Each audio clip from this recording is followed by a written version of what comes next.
Bonjour à tous et à toutes, bienvenue à notre bulletin de nouvelles. Michel Germain, originaire de Bécomo, a livré pour la dernière fois son témoignage intitulé « La résilience, un choix pour la vie » au Centre des arts de Bécomo. Celui-ci était précédé à 18h30 dans le foyer du Centre des arts d'une rencontre de plusieurs organismes du milieu qui offrent des services d'accompagnement et de soutien aux personnes qui vivent des deuils sous toutes ses formes. Journaliste de profession, Michel Germain est, depuis 28 ans, le descripteur des matchs de hockey de l'Océanique de Rimouski de la Ligue de hockey junior majeur du Québec.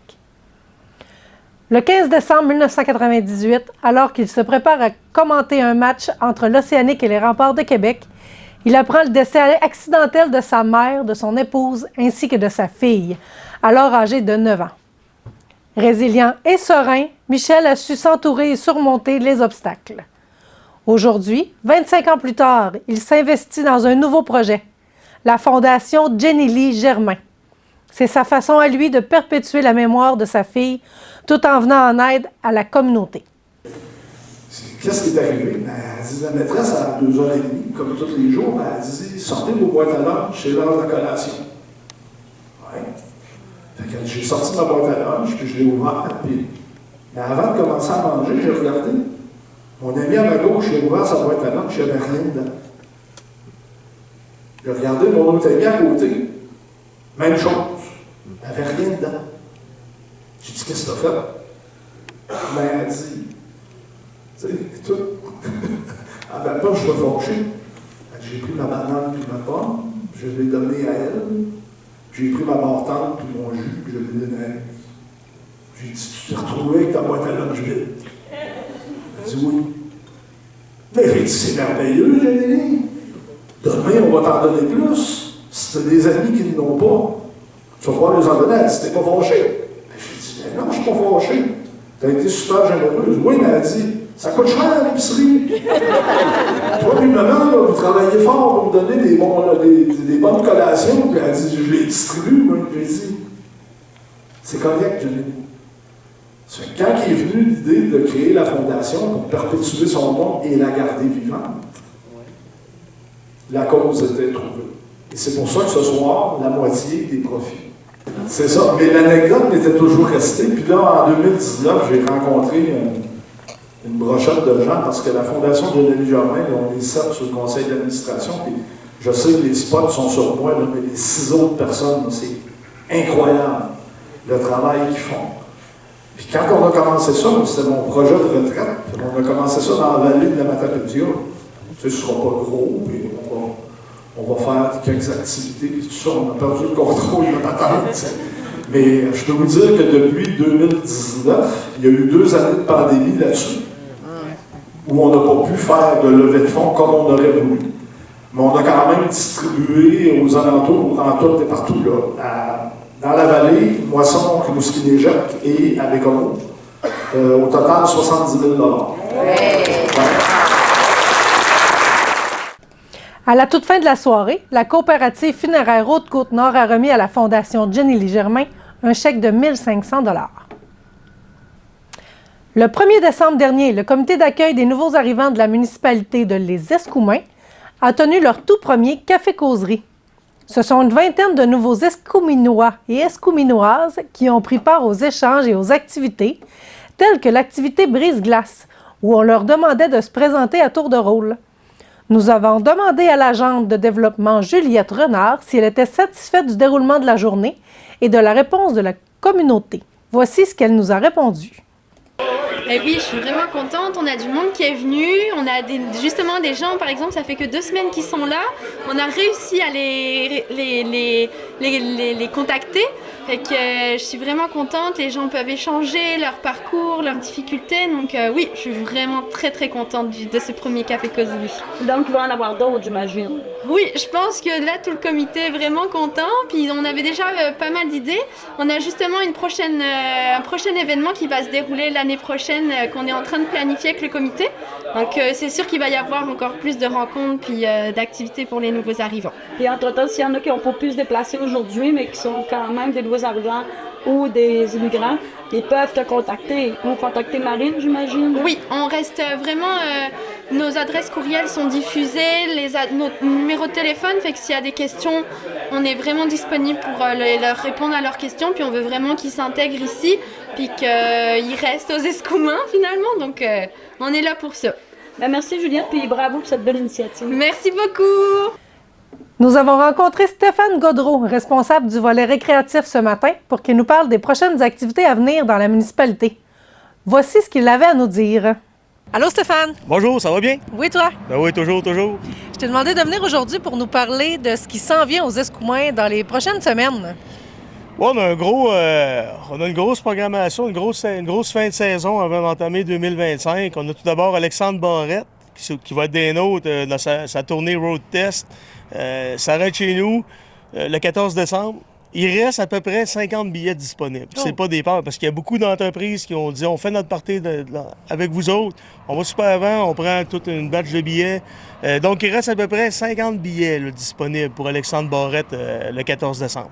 Puis je vous le garantis, il fait 2 soirs à Chicoutimi, c'est sold out d'avant, il s'en vient ici, c'est sold out partout, puis à date que des bons commentaires. Puis c'est rien que sa tournée road test, fait que c'est même pas encore sa vraie tournée.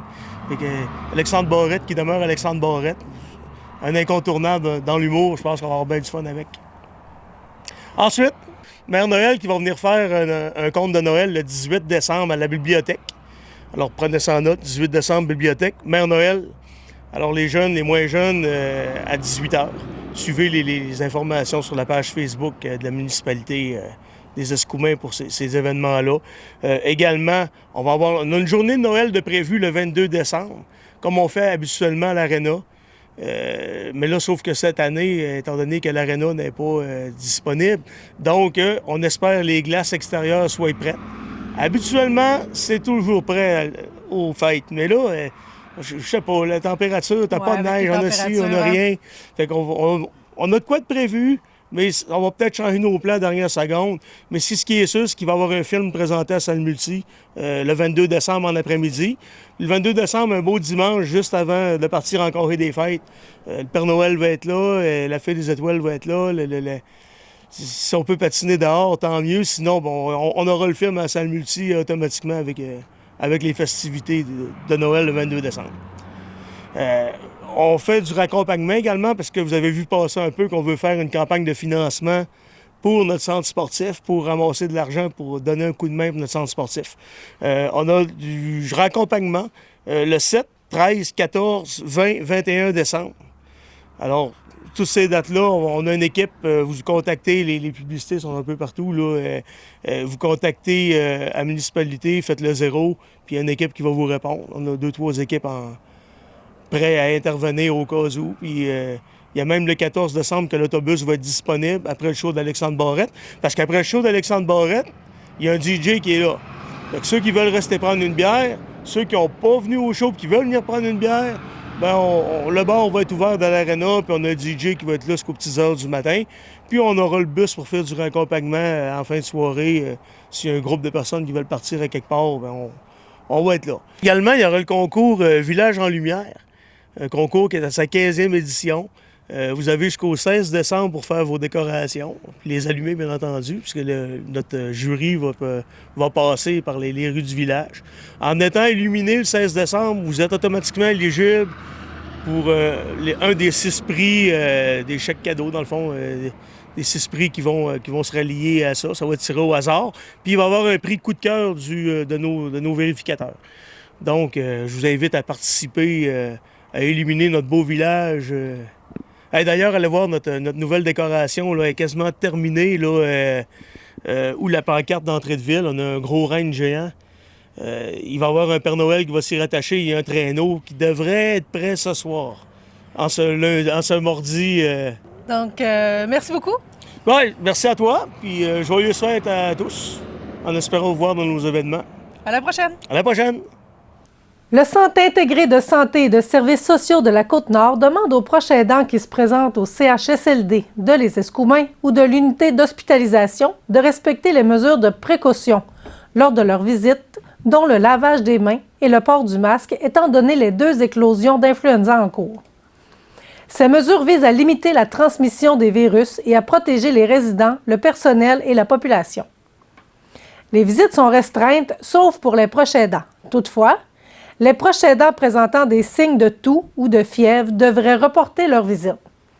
Certaines visites peuvent être permises pour des raisons humanitaires. Nous vous rappelons que le lavage des mains et le port du masque en présence de symptômes d'allure grippale demeurent le meilleur moyen de prévenir la transmission d'influenza. De plus, aucune personne représentant des signes de toux et de fièvre ne devrait se présenter comme visiteur. Si votre état ou celui d'un proche vous préoccupe ou que vous avez des questions ou des inquiétudes, vous pouvez contacter en tout temps le service InfoSanté au numéro 811 pour recevoir des conseils ou vous référer au site québec.ca. Pour une deuxième année, la Fédération des télévisions communautaires autonomes du Québec est fière de son partenariat avec la Course des régions 2024, un événement célébrant les cinéastes francophones émergents. Lors du gala du 30 novembre à l'espace culturel de Magog, la Fédération a remis le prix Vision des TCA du Québec. Ce prix honore un ou une cinéaste ayant produit un documentaire reflétant les valeurs des télévisions communautaires autonomes. C'est avec joie que la Fédération a récompensé Charles-François Asselin pour son documentaire « Cocotte ». Le prix a été remis par M. Carl Desbiens, vice-président du conseil d'administration de la Fédération et directeur de la télévision communautaire de Waterloo. La Fédération remercie la Course des régions 2024 pour cette opportunité de célébrer le talent au sein de nos communautés. Soulignons que les télévisions communautaires autonomes sont de véritables laboratoires où la créativité est accueillie à bras ouverts et qu'ainsi elles contribuent concrètement à l'épanouissement de la culture québécoise. Vous n'avez toujours pas acheté vos billets pour le Sentier de Noël de Portneuf-sur-Mer? Il est encore temps. Contactez Stéphanie Dufour directement à la municipalité entre 8h et 17h ou laissez-lui un message au 418-238-2642. N'oubliez pas, chaque mercredi, le bingo des organismes sur les ondes de TVR7 et chaque dimanche, notre bingo hebdomadaire de TVR7. L'équipe de TVR7 vous remercie de nous suivre. On se retrouve vendredi pour un autre bulletin de nouvelles.